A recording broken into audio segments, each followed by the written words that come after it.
Hey everybody, Lance from Permanent Records here, back with another hot take video. I am here today to discuss with you whether you should get into the business of trying to sell your records online. Selling on Discogs, selling on eBay, selling on Etsy, whatever. There's a million different online outlets. Amazon, for Christ's sakes.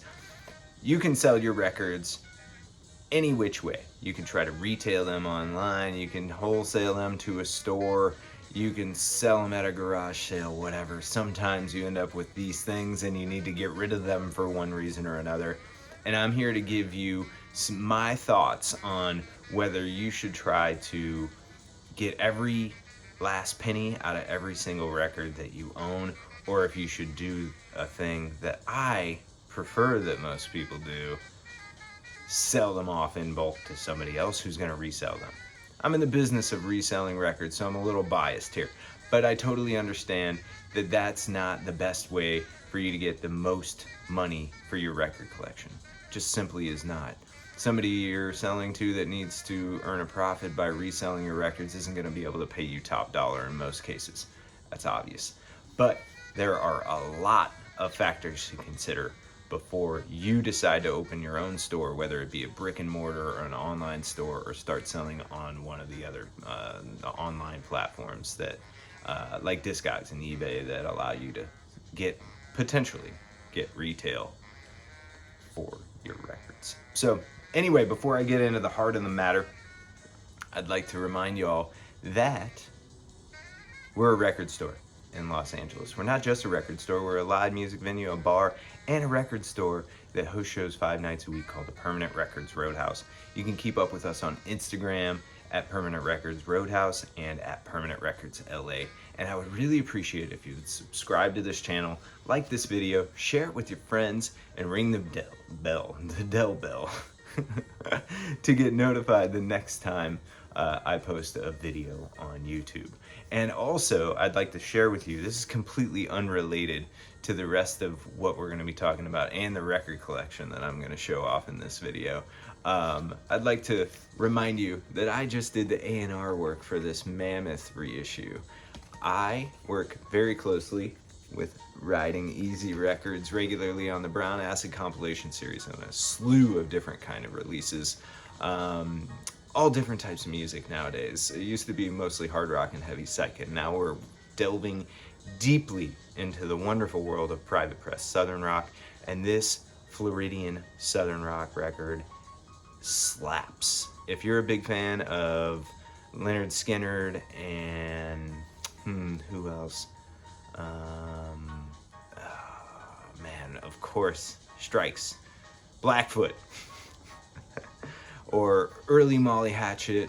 You know, if you like the classic hard and heavy, tough as nails Southern rock sound, this Mammoth record is for you. This band was from Dellin, Florida. This album originally came out in 1981. Original pressings of this will run you $200 to $300. It's very hard to come by, and we did a very, very nice sounding reissue on green vinyl and black vinyl. You can get this at permanentrecordsla.com if that's your vibe. If not, I totally understand. You can also stream it if you want to check it out before you buy it on all the digital streaming platforms. I highly recommend, because Mammoth self-titled might be hard to find, I highly recommend checking out the song Southern Sounds, or maybe even Outlaw or Change the Run if you're looking for those on the digital streaming platforms. So yeah, and obviously if you go to writingeasyrecords.com, you can get yourself a Mammoth Rocks t-shirt. And if you really want the bumper sticker, the OG bumper sticker that this logo came from, hit me up privately.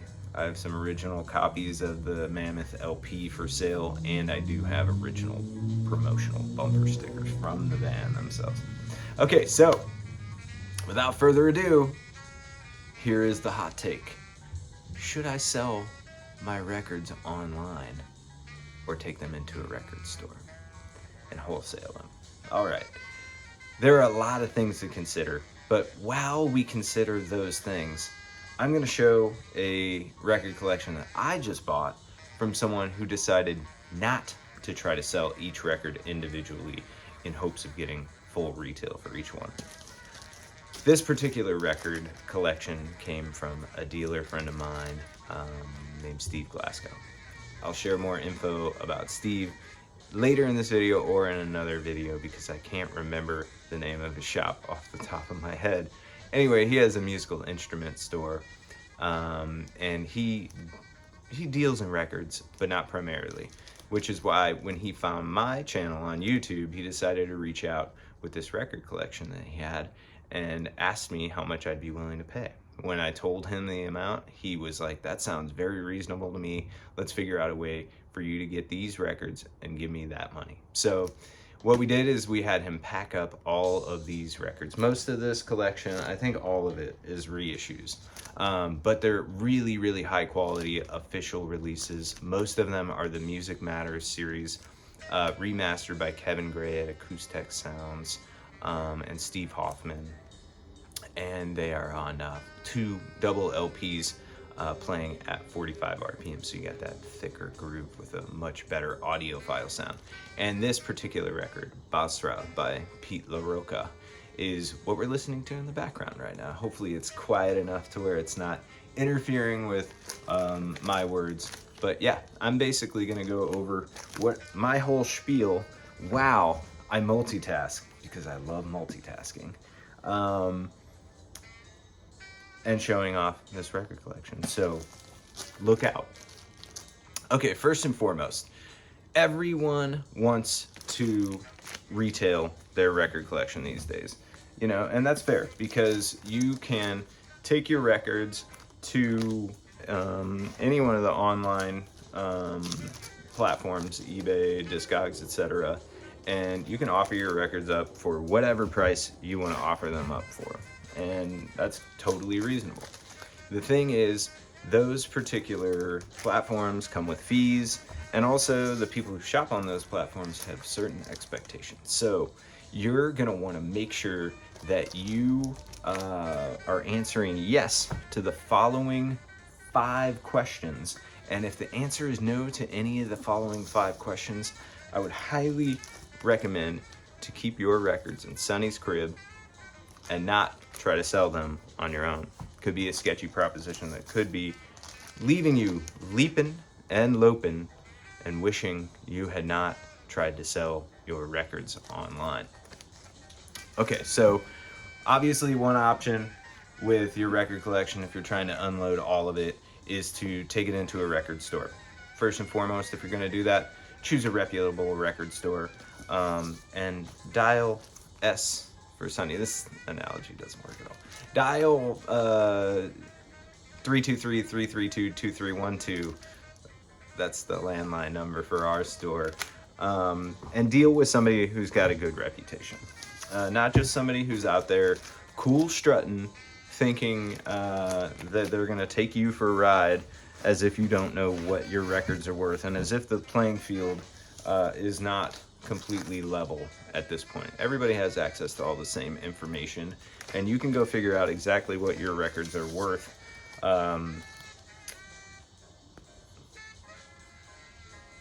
without going on a whims of chambers, because everybody can, you know, pull up every single pressing, for the most part, of almost every single record online and figure out what the sales history was. So the question is the time right?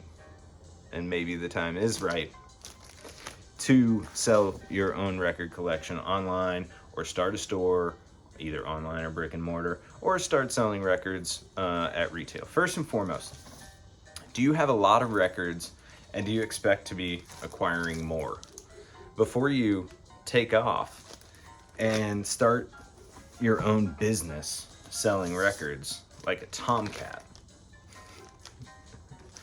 I highly recommend only doing so if you expect to be acquiring more records after you sell off the initial load. If you're a procrastinator, I would highly recommend not starting your own business.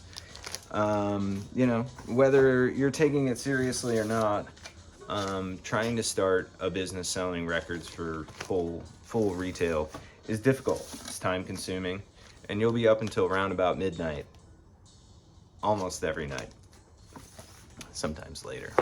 And up very early, and you can forget about going to any more concertos because you're going to be constantly busy. But if you think that you have the goods and you want to continually buy records, and that someday your prince will come and you'll be able to do record retail for a living and not end up alone in San Francisco, then go for it. Yeah, I'm all about it. Have a serious conversation with yourself and, you know, do what it takes to start a record retail business, whether it's online or otherwise.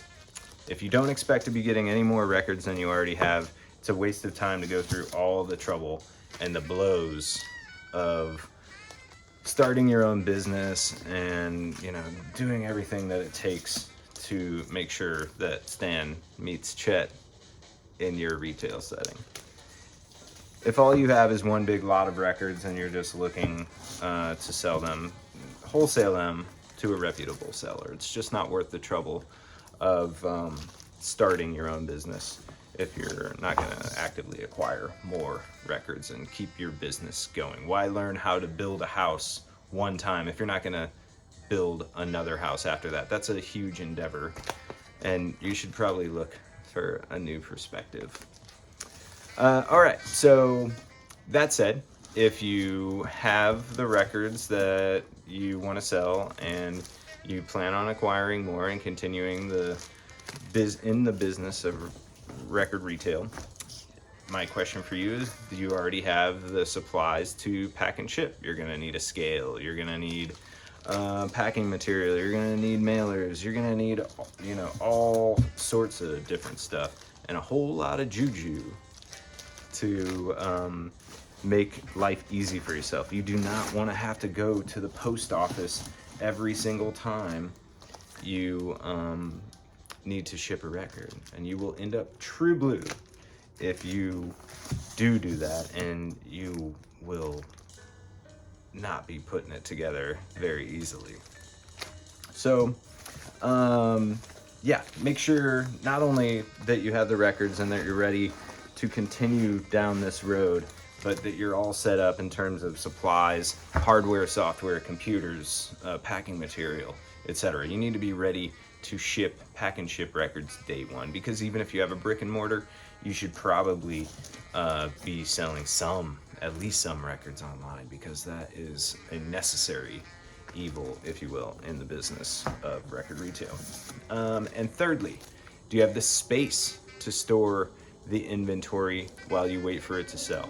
Obviously, if your records are sitting on a shelf like I have here behind me, and they're organized, you'll be finger popping when you get an order and not scrambling to try to figure out where the record is that sold, and wasting time trying to dig it up. So you need to stay organized, and in order to stay organized to sell records, you have to have the space to store the inventory and keep it organized so that the feeling is good when you get that first order, that first online order. Obviously, if you're going to open a actual brick and mortar store, that's a wholly different kind of scenario. You're going to have to, you know, figure out your retail location and rent a storefront and so on and so forth. But I think most people aren't immediately jumping into that. And that's not the kind of people we're talking to in this midnight special of a video. It is close to midnight here where I am at the moment. And also, do you have the experience with cleaning, grading, and determining the correct pressing of your records? Or have you been back in the chicken shack doing God knows what? Because right now, you're gonna need all those skills to go one step beyond in this business. You have to be able to grade correctly, because grading is a huge part of pricing, and obviously determining which pressing of any given record you have is extremely important. If you sell online or otherwise and you advertise that this is an original pressing of Jackie's bag, you're gonna be in trouble when your customer finds out that that is a reissue.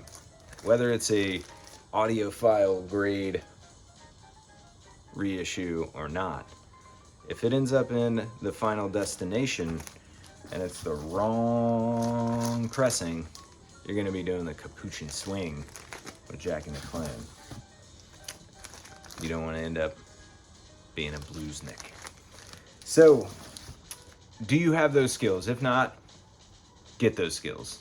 You have to be able to grade and determine the correct pressing before you try to sell records for a living, for sure.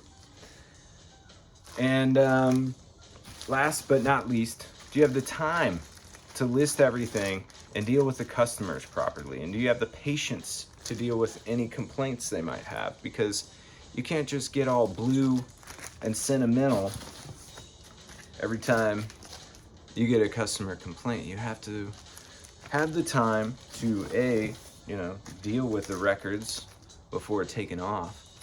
And you also have to have the patience to be able to deal with the turnaround and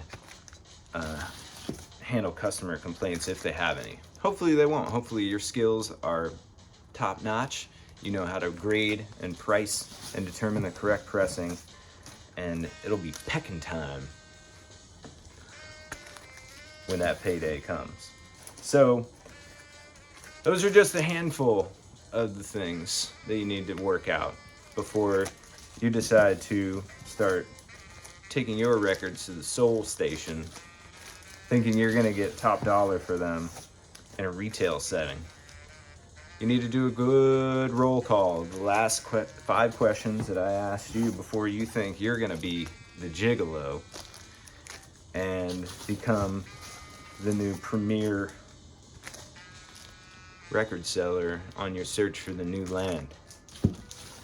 So I hope that this video has been helpful and it got you into something, and that you don't think that I'm trying to talk you out of it. I'm all about unity. I started my store back in 2006 on a wing and a prayer, against the advice of a bunch of old retired corporate executives that told me not to do it and to stay away from the undercurrent because the vinyl record business was just a whistle stop. So I went against the grain and I started my own record business, and it's been the greatest job I've ever had. And I would highly recommend that you do that too, if you're all in on the whole ordeal.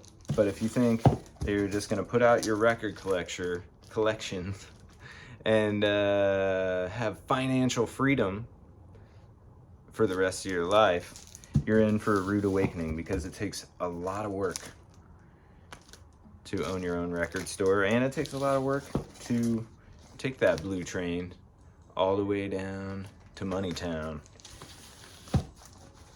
and be successful in this line of business. In order to acquire good records like these, you have to put in the work, and you have to know your stuff, and you have to constantly keep learning about the ins and outs of the record business so that you can and you also have to fight the inner urge to keep all the best stuff for yourself. Even if your name's Joe, it can't all be mode for Joe, Mr. Henderson. Because we got to do our thing and be good record sellers, whether we're selling them at retail in a retail setting or wholesaling them to a shop. I hope this video has been pretty fun. I've had a good time making it and kind of winging it with my dialogue here. These records are not available for sale in the shop yet, but they will be soon, so stay tuned for that. There's another box and a half or so of similar stuff, so this is coming right up. I hope that you have heeded my advice and not started a store too hastily. There are a lot of people in this world, in our community, who think they can start record stores. I've seen them come I've seen them go. There's a lot of ways of making money in the record business without having your own store and without retailing every single record that you got. If I had it to do over again, I would do it a little differently and make wholesale a big part of what I did. I am way too deep into the retail side of it. I'm kind of stuck, and I would like for you not to be stuck in that world. But I am here for you. If you have a record collection you want to wholesale, feel free to drop me a line anytime. My name's Lance. I'm the owner of Permanent Records and the Permanent Records Roadhouse. I appreciate you watching this video, and I would love to hear your comments on it below. Thank you all very much. Have a great night.